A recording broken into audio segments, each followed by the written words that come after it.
on this Monday night. The desperate lengths to reach the U.S. border. As the migrant caravan grows, so does the rhetoric. That is an assault on our country. That's an assault. How a mass exodus through Mexico could rally Republicans to the polls. She lost control of her neck and her right arm, and it just continued to go down from there. A mysterious illness surfaces in Canada, sending kids to the hospital with what looks like polio, and doctors can't figure out why. And as Ottawa prepares to roll out its carbon tax, we go in depth up north. So do you need any convincing that climate change is real? Not for us in the Yukon. From dust storms to shrinking lakes, the urgent warning from Canada's melting glaciers. This is The National.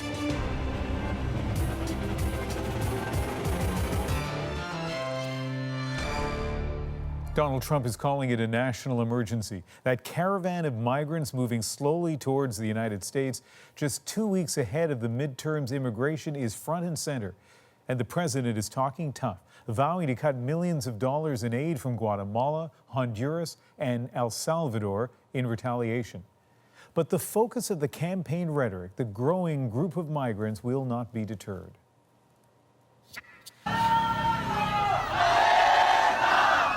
Officials put the number at more than 7,000 men, women, and children. They marched on today, pushing north through Mexico, walking for hours in the burning sun, some catching a ride with cars passing by, trying to make the trip a little shorter. But these people are on a mission, chasing the dream of a better life, and they're determined to complete their journey, which leads to moments like this. Thousands of migrants were stuck here at the Guatemala-Mexico border over the weekend. After waiting 24 hours and running out of food for her and her children, one mother took a chance. Clinging to a ladder, she was slowly lowered to a raft. Then she watched as strangers carried her young children down the same way. Finally, all together, they made their way to the Mexican side of the river. How you react to those images may depend on your political point of view. As the CBC's Keith Bogue tells us, for Trump's White House, they are a political gift. A caravan of Central Americans heading to the U.S. grows by the thousands. Thousands of migrants marching through Mexico. The caravan cliffhanger, a march getting closer to the U.S. border as President Trump leaves many scratching their heads. With midterm elections on the horizon, real events are aligning with the very core of Donald Trump's political identity and getting maximum media attention. Images of migrants trudging north from Honduras through Mexico to the doorstep of the United States might look to many like a humanitarian crisis, but to the president, it looks like a free Trump campaign ad. Trump is calling the caravan a national emergency, but treating it as an opportunity to be seized, and seize it he has. This will be the election of the caravan. At a Montana rally last week, he used the caravan as evidence of how strong he's made the U.S. economy. I will say, I have caused the problem. I'm taking full blame. Because I have created such an incredible economy. I have created so many jobs. I've made this country with you so great that everybody wants to come in. At other times, he presents the caravan as a cover for infiltrators bent on harming the American people. Democrats say it's fear-mongering. They almost want there to be an immigration challenge. They're almost cheering it on because they're looking for some way to create something to frighten the American people during an election. Which is not to say that it doesn't work. Today, Trump tweeted, "Criminals and unknown Middle Easterners are mixed in. I have alerted Border Patrol and military that this is a national emergency." When reporters asked him for evidence to support that tweet, Trump offered this instead. Take your camera, go into the middle, and search. You're going to find MS-13, you're going to find Middle Eastern, you're going to find everything.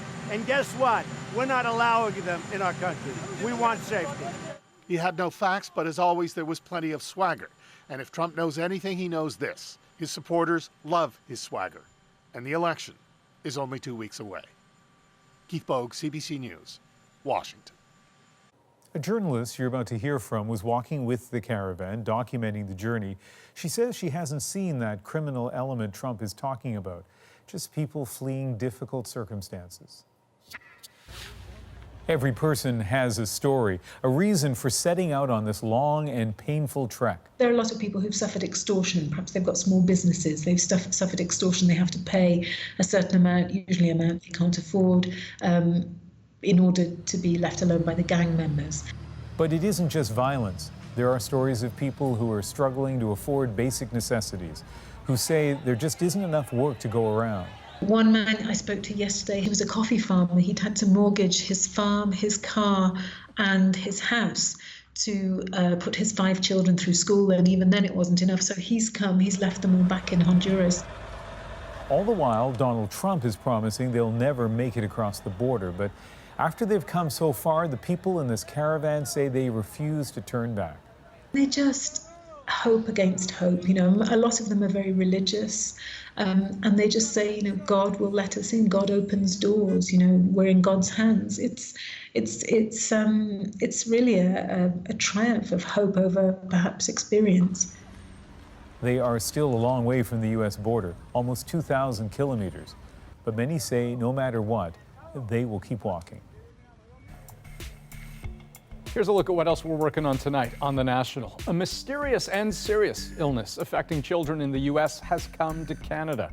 We'll tell you what you need to know about this rare polio-like condition. Plus, it is municipal election night in Ontario, and no matter the outcome, one thing is sure. Canada's biggest city has about half as many city councillors as it did yesterday.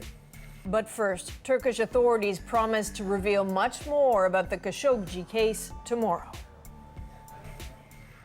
And while we wait for that, we want to show you some security camera footage obtained by CNN. Turkish authorities say it makes a compelling case that Jamal Khashoggi's killers planned everything out, right down to using a decoy.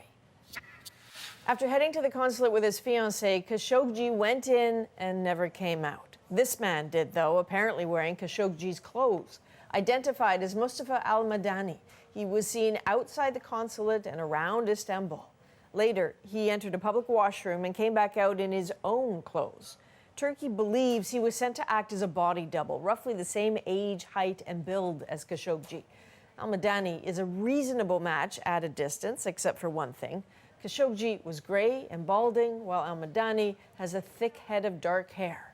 So far, the Saudis have not confirmed or denied the body double theory, but insist the killing was accidental, on Saturday claiming Khashoggi died in a fight. Now, U.S. President Donald Trump said today he believes Khashoggi died in a plot gone awry. Now, that's what he told U.S.A. Today reporters on Air Force One. He did not mention that earlier in the day. I am not satisfied with what I've heard. I don't want to lose all of that investment that's being made in our country. I don't want to lose 1 million jobs. I don't want to lose $110 billion in terms of investment. We're going to get to the bottom of it. Trump also said he has spoken with Saudi Crown Prince Mohammed bin Salman about all of this, but he's not happy with the prince's request for another 30 days to investigate.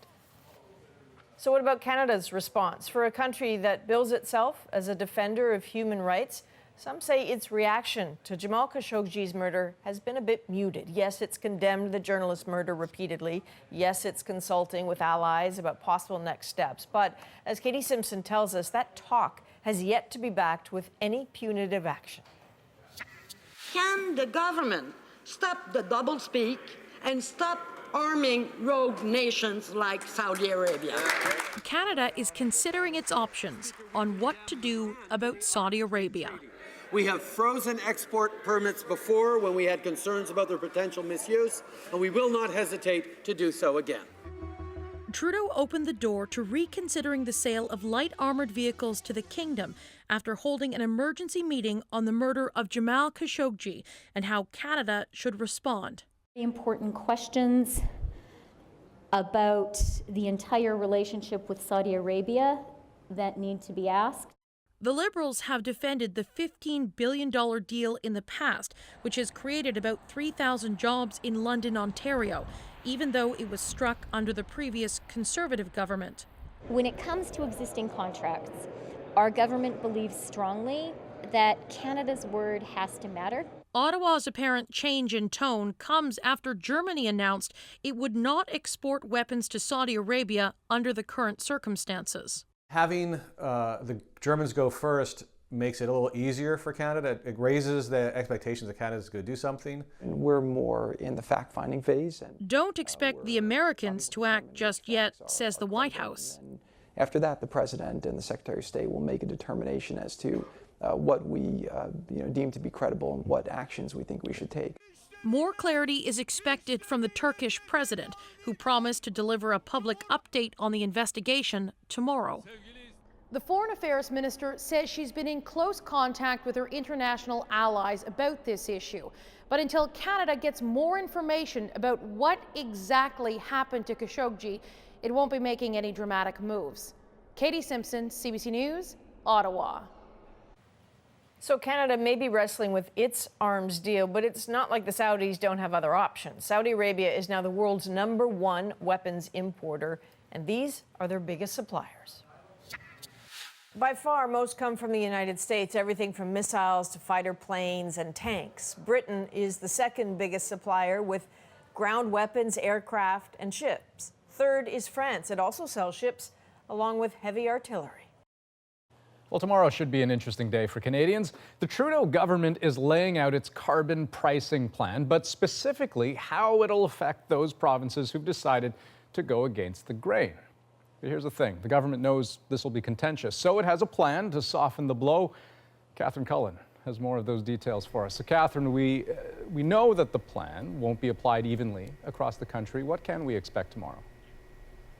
Well, Justin Trudeau and his ministers are going to go right into the heart of the provinces that are opposing them on this. Senior government sources tell us, Andrew, that they've identified 4 that don't meet their bar: Ontario, New Brunswick, Manitoba, and Saskatchewan. The Liberals are going to try to go over the heads, essentially, of those provincial governments and appeal right to the people who live in those provinces by telling them that they will get a substantial rebate check coming in the mail. The Liberals will say that in most cases, those checks will be bigger than the price increases that people will see, for instance, at the gas pump. Now, the amount of the rebates will vary depending on the situation in each province, and we are still waiting to hear tomorrow the specifics, always important, of how the Liberal plan is actually going to be applied. Right, and why is the Trudeau government taking this approach in particular?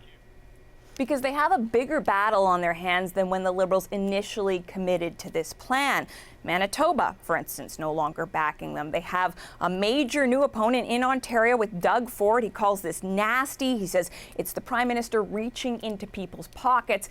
Even in Alberta, where the NDP is in power, they've backed off the longer-term goals here. So the Prime Minister is going to have to make a convincing sales pitch directly to voters. Obviously, it's a fight the federal Liberals believe that they can win, but so do a lot of Conservative politicians who oppose this. They think they're on the right side, so certainly something to watch. Okay, Catherine Cullen in our Ottawa bureau. Thanks so much. Voters in Ontario cast their ballots in more than 400 municipal elections today. And while results are coming in quickly, there have been some issues. Cities like Kingston and Pickering extended voting an extra hour this evening. And smaller cities like Sudbury, Pembroke, and Innisfil are planning to extend it until 8 p.m. tomorrow. In those cases, there have been problems with the online voting system that was brought in. But in Toronto, relatively smooth sailing and a resounding win for the incumbent mayor, John Tory.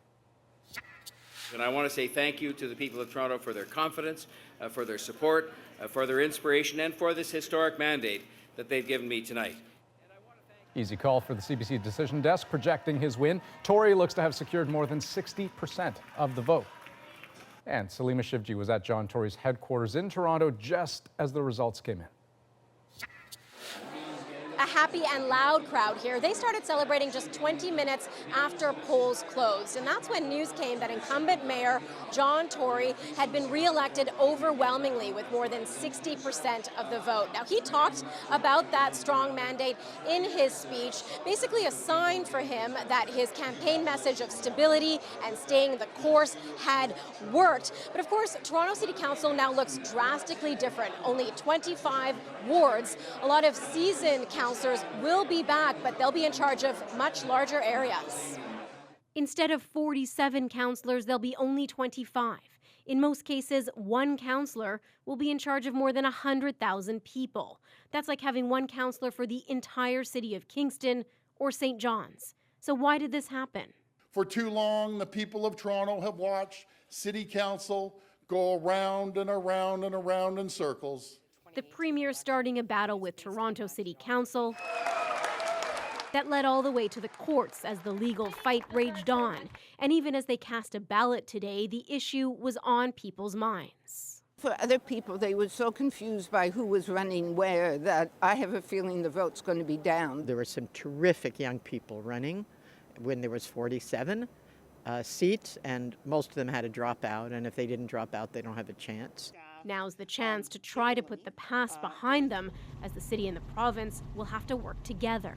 You have to be everybody's friend, when you're at the municipal level, because you need the provincial government to support what you're doing. So there's not going to be any issues after this election with the municipal government. They are going to go cap in hand to Doug Ford and say, yes, sir, please, sir, give us some more, sir. Some of the first issues that should come up would be Some of the first issues that will come up will be transit, getting people around the city more easily. Also, the high cost of housing and how to tackle that. Now, unofficial numbers are pointing so far to low voter turnout, about 40%. That's lower than the last two municipal elections, a sign perhaps that the drama and the legal challenges of this election just turned some voters off. Our Salima Shivji in Toronto tonight. And not far away, former Ontario PC leader Patrick Brown has won in Brampton. And the new mayor wasted no time getting to his big focus, jobs. I want to work day in and day out to create an environment in Brampton where businesses can grow again, invest again, hire again. I want to have jobs. Brown defeated the incumbent, Linda Jeffrey, marking his return to politics after being ousted as Ontario PC leader over sexual misconduct allegations. Another term in the best, most beautiful, most caring city in the entire planet, our city, Ottawa. That's Jim Watson, who will head back to the mayor's office in Ottawa for another term. This will be his third time as mayor. And hey, you can find updated results throughout the evening for all cities right across Ontario. Just head to cbcnews.ca and click on your city.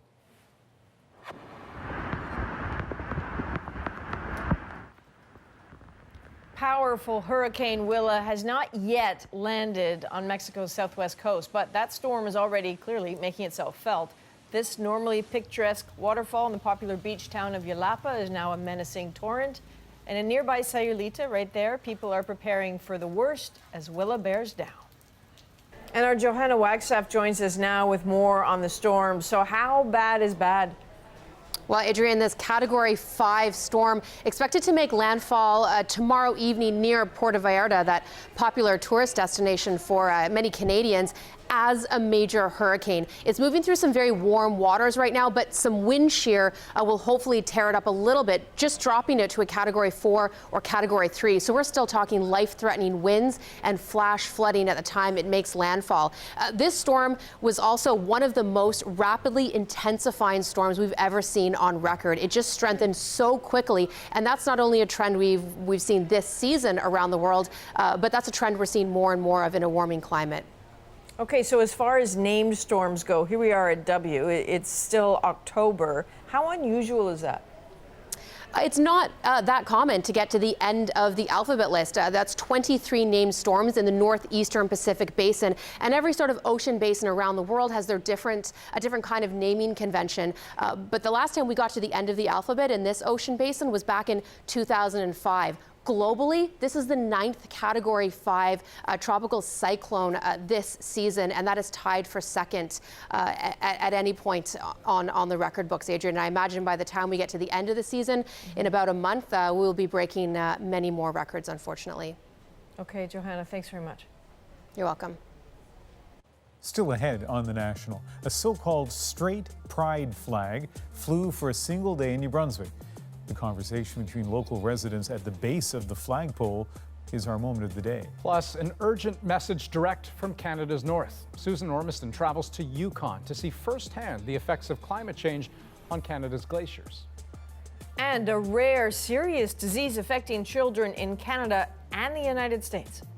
Children will develop a fairly sudden either weakness or complete paralysis of either an arm or a leg.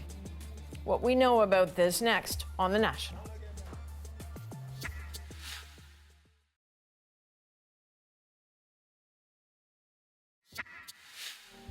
A rare illness is being diagnosed in North America, and it can cause paralysis in children.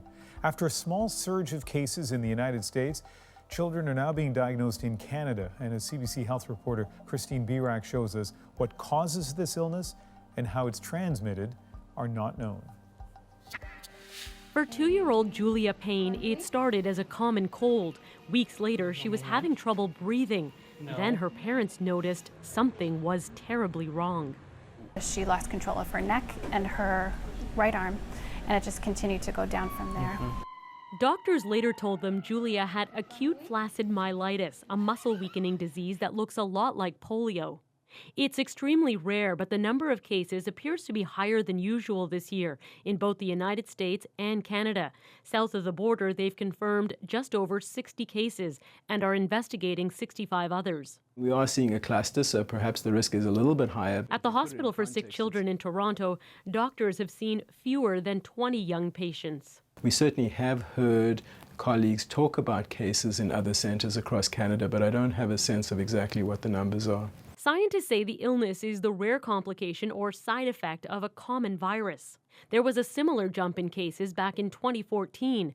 MRI scans revealed damage to each child's spinal cord, weakening or paralyzing different muscles.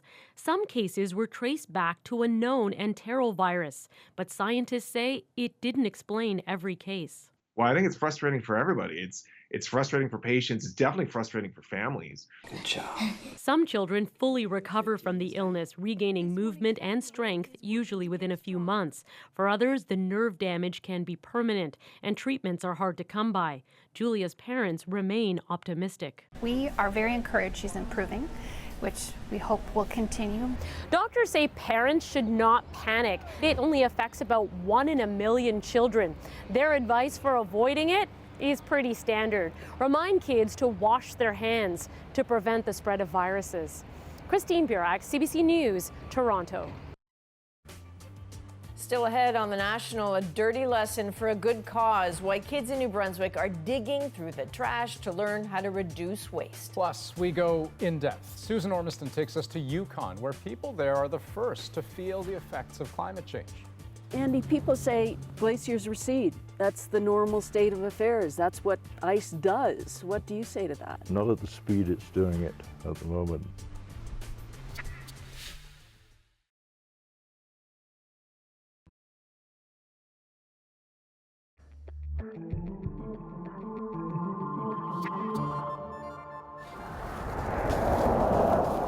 So do you need any convincing that climate change is real? Not for us in the Yukon. And that is where we're headed tonight, deep into the St. Elias ice fields to learn what these Canadian glaciers can tell us about climate change. And it's not good. This month, the UN issued its most dire warning yet about global warming. And tomorrow, as you heard, the Trudeau government is unveiling its carbon tax plan for those provinces that haven't yet fallen into line. So tonight, you will learn some amazing things about Canadian glaciers. There is an urgent message in the dramatic change one part of Yukon has already undergone, and Susan Ormiston is our guide.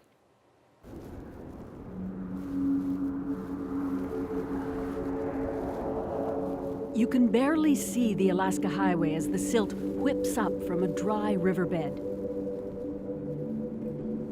The Slims River used to be fed by a Yukon glacier. Not anymore. This is one of Canada's great northern routes, but it's changing fast. We came up here to the St. Elias Mountains to find out what this big ice can tell us about climate change. The Kaskawulsh Glacier, 70 kilometers long, 5 kilometers wide. I find the landscape inspiring. I love being out on the glacier and seeing the ice. Gwen Flowers is a glaciologist from Simon Fraser University. She and her team are mapping the Kaskawulsh. What we're doing is we're using this ice-penetrating radar system to measure the depth of the ice. So the transmitter here is sending little radio pulses through the ice. They are reflected off the bedrock underneath, and they come back to our receiver box where they're recorded. The team holds along the radar, traversing carefully to avoid crevices. The ice is over 800 meters deep in places. The largest ice field in the world, outside of Antarctica and Greenland, and it's melting. What have you noticed about the melt or the thinning on this Cascawelsh Glacier? The thinning's really dramatic here. Over the range, we estimate that we are losing about 1/2 meter of ice per year. Glaciers are fantastic barometers of climate change. They average out the signals over time, so they tell us what's happening on a long time scale. So sometimes we think, oh, it's so cold this winter, you know, how could the planet be warming? But the glaciers are telling us that yes, over time, we have a warming planet. The sheer size of these glaciers makes it hard to appreciate incremental change, but it's there. The melt is faster than before, and the snow cover can't replenish what's lost each year. So even if we stopped what we're doing right now, these glaciers would continue to retreat, but the choices we make now are really important for what happens after that on longer timescales, and they're incredibly important for what happens to big ice masses other places in the world, particularly the Greenland and Antarctic ice sheets, that together have about 65 meters of equivalent sea level stored in their reservoirs. Gwen Flowers is one of the foremost experts on glaciers in southwest Yukon, doing fieldwork here almost every summer for the last 13 years, including maintaining a weather station, part of her climate calculation. On the ground from a tiny hut, she processes the data with Jeff Crompton, a PhD student, and Laurent Mingo, an engineer. So to paint a picture, in Canada we have about 35% of the world's glaciers and ice caps. So those are the smaller ice masses outside of Greenland and Antarctica. So we as Canadians are stewards of about 1/3 of the world's mountain glaciers and ice caps. And this is our responsibility. Every few days, weather permitting, Gwen's team packs in their equipment, then heads out to some unique field labs on the glaciers.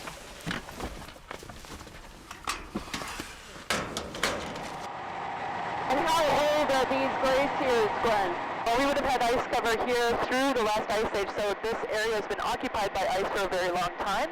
In the smaller glaciers, though, the ice turns over a period of decades or hundreds of years, so the actual ice that you might sample would be a couple of hundreds to a couple of thousand years old. We're looking to land on the ridge of a glacial phenomenon with the clear markers of a warming planet. So what are we looking at here? What we're seeing are the remains of an ice-dammed lake. So if you would have been here 6 weeks ago, you would have seen this whole basin filled with water. 6 weeks only? Yeah. That water is impounded by the ice dam, and that dam releases suddenly and allows the water to escape. Where does it go? So this water drains through that tunnel you can see there, 50 kilometers under the Cascawelsh Glacier, all the way to the glacier terminus. Only icebergs are left, stranded. The whole process will repeat itself next year, and over time the lake gets lower. So we can see these lines that mark the previous high water level, and what we can really see is that there are lines there way above where the ice is today. How convinced are you that that's human doing?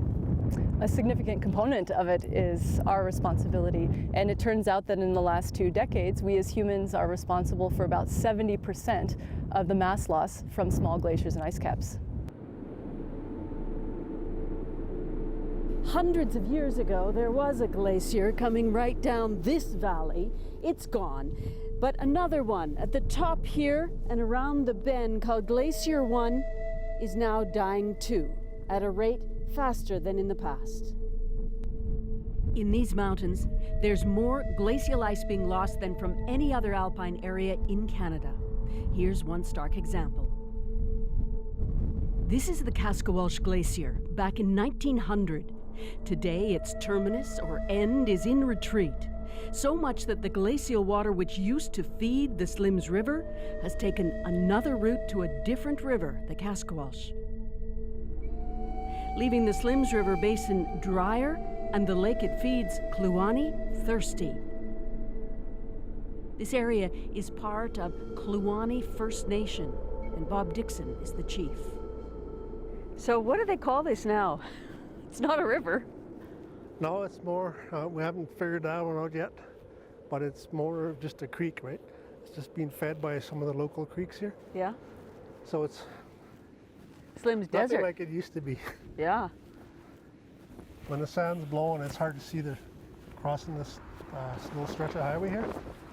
You have to slow right down to almost a crawl to get across here because of the sand that's blowing up from here.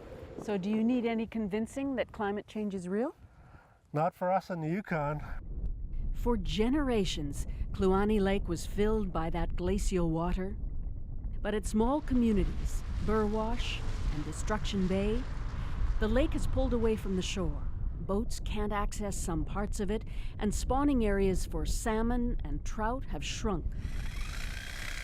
Kluane First Nation still fish and hunt, and every year at a culture camp, they teach members traditional ways like smoking moose for the winter.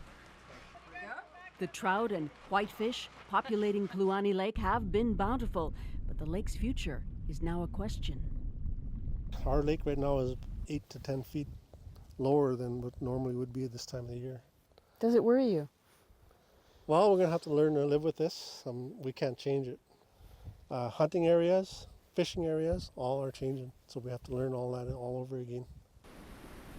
This fragile lake borders Kluane National Park and Reserve. It draws some 30,000 tourists and adventurers a year, and Parks Canada is sounding an alarm. We caught up with Superintendent Diane Wilson.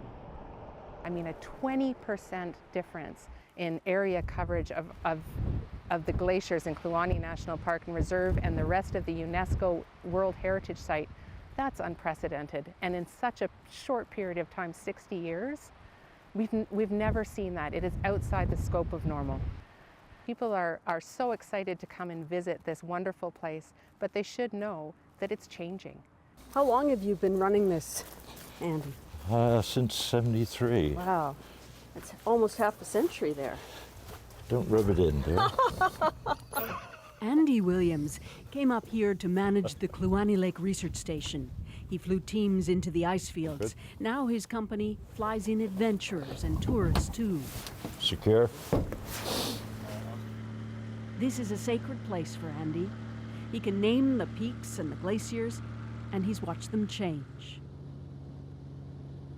So the retreat and meltdown in my time, the glacier is getting thinner, and that is a prelude to a full retreat, which we will be seeing not too long in the future. We're flying into some ice fields 6 times the size of the ice cover in the Rockies. We can see Canada's highest peak, Mount Logan, through the clouds. Andy, people say glaciers recede. That's the normal state of affairs. That's what ice does. What do you say to that? Not at the speed it's doing it at the moment.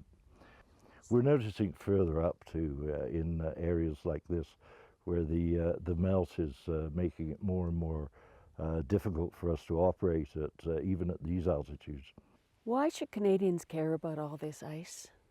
Well, I would say that water is probably our major natural resource. Certainly, when you translate the changes that are occurring here into areas like the Andes or the Himalayas, where there are millions of people relying on a steady flow from glaciers to provide irrigation and drinking water, then the results are catastrophic. Yukon's mountains are a critical part of understanding climate. It's already warmed up 2 degrees here in the past 50 years, with at least another 3 degrees predicted by the turn of the century, unless things change. It's why Gwen Flowers is so determined to share the glacier's story. All right, Gwen, we're headed off again.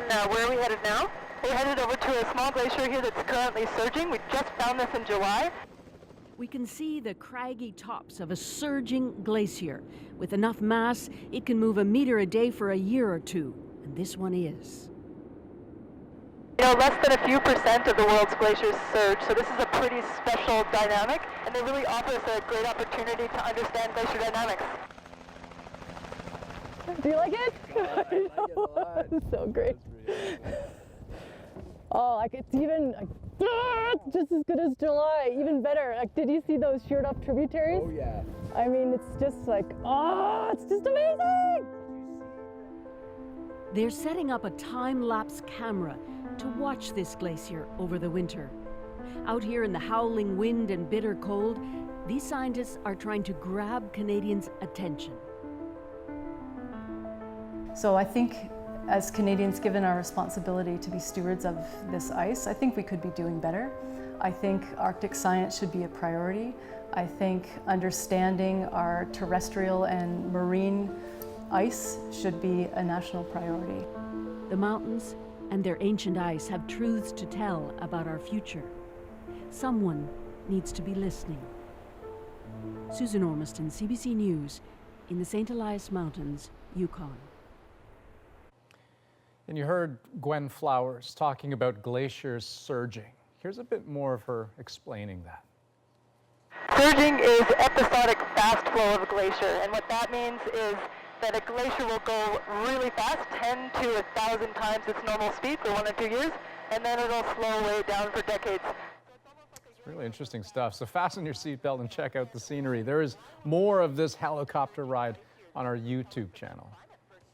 Check that out. And we want to make climate change a priority issue for the National this season. And coming soon, Duncan McHugh will have this story about another effect of a warming planet.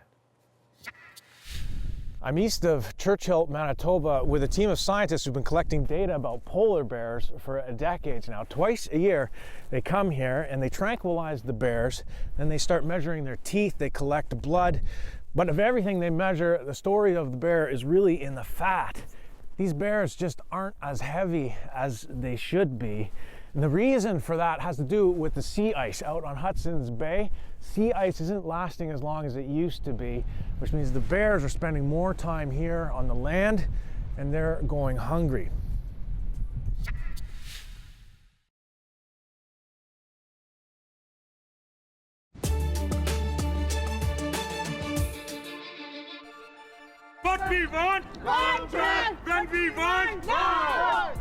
Tonight on The National, unionized Canada Post workers in the Greater Toronto area will go on a 24-hour strike starting at midnight, just as their counterparts in Edmonton, Halifax, Windsor, and Victoria did today. Workers say they're upset about stagnant wages and job security.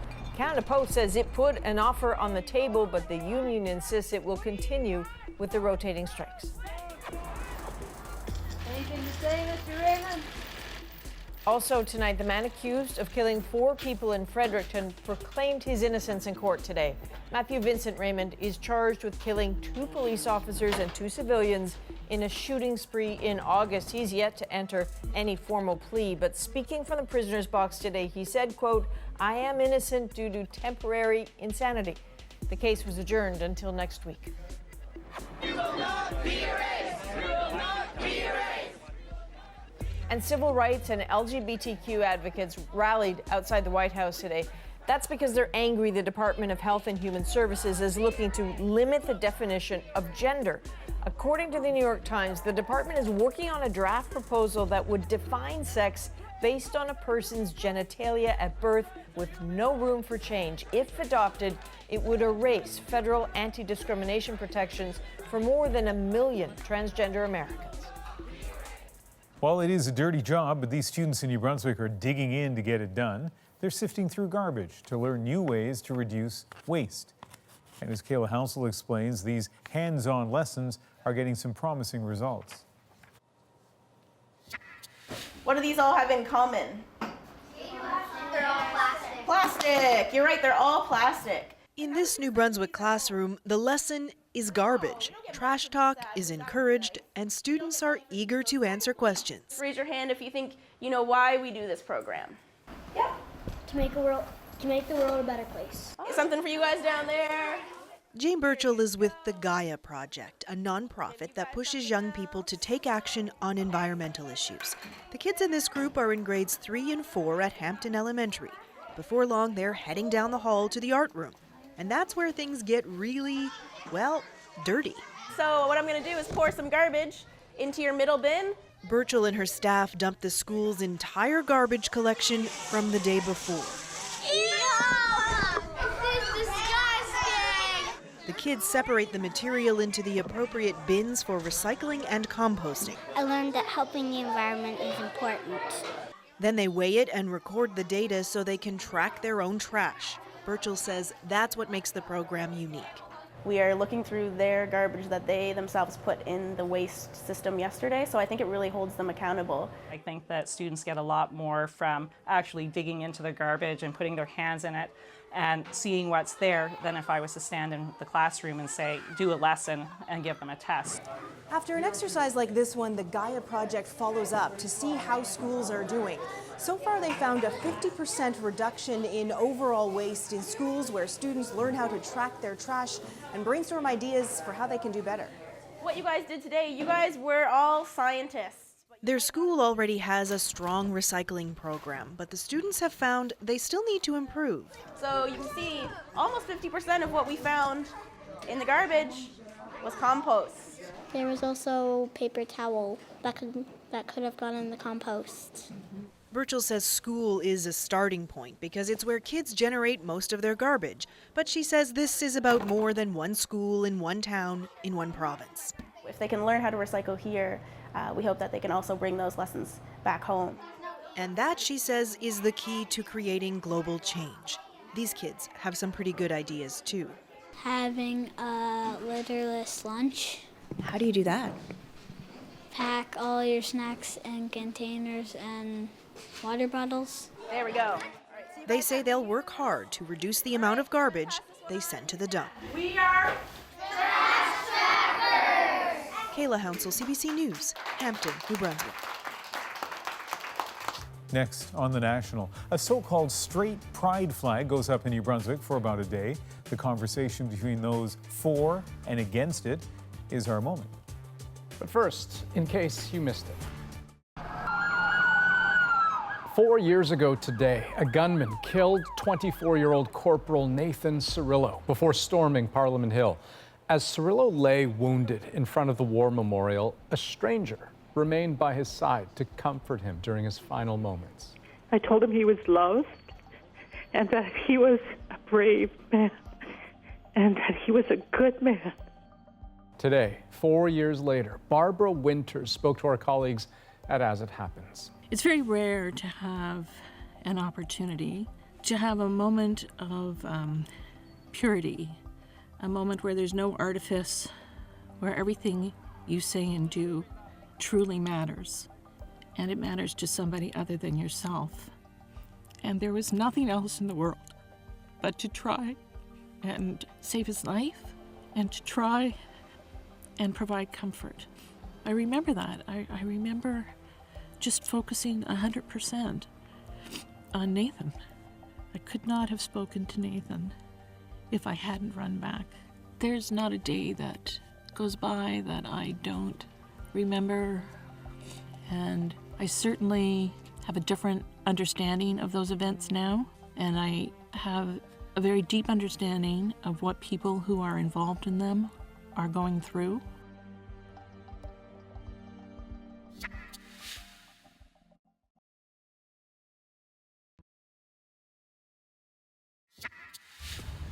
A small community in New Brunswick is in the spotlight over this flag. It's being called a straight pride flag. And it went up in the village of Chipman, east of Fredericton, yesterday. It was the work of a man named Glenn Bishop and a few others, and it had village council approval. But for members of the LGBTQ community, the move was a slap in the face. It is a big hate symbol towards the gay community. And now that they know, maybe they can become more educated in the future. It has since been taken down and replaced with a Canadian flag. But the discussion continues with both sides trying to get the other to see it their way. And that led to a raw and pretty honest conversation with the man behind the flag. That conversation is our moment. Straight people are already accepted. You felt accepted by the flag? I felt like I was unwelcome. I just moved back here, and honestly, I want to leave. Like always. We always had to. Like always. You're not supposed to fight for yourself. We never said a word about your flag flying. 2018, why are we still fighting for our rights today? Why are we still fighting for our rights? No, clearly you are. Why was that flag raised? Why are you against us raising our flag and want to raise yours? For 6 days, I never said a word. It's more than a flag. It's more than a color. It's more than that. if you walk down Chipman with your wife, your girlfriend, no one's going to stop and stare at you. No one's going to make a rude comment. No one's going to yell at you. No one's going to hit you. I've never seen that in Chipman, anybody being abused or Because neglected it's or not talked okay. about. Just because you don't see it doesn't mean it doesn't happen. I've been beaten up for this flag. I've been have you been beaten up to for be being allowed straight? to hold her hand? Have you been beaten up? For being straight? Exactly. So that's an interesting excerpt, and I watched the entire tape that our colleagues from CBC in Fredericton, they videotaped that, and it was interesting because I don't know at the end of the day whether either side convinced the other, but at least they were talking. Well, it's true. I confess, I've never seen this flag before. This was new to me. I looked it up. It's made some appearances in the United States. It's never been flown in Canada, as far as I can tell. In fact, you have to go back to 2005 to Yellowknife to an attempt to create a straight Pride Day, if you will, a proclamation of Yellowknife that was quickly pulled back because of protests. Wow, and yet I'm sure every time this does come up, it is that same distinction being drawn, right, between treating people fairly and treating people equally, and whether those two things must always be one and the same. I suspect they're not. That is The National for this October 22nd. Have a good night. Good night.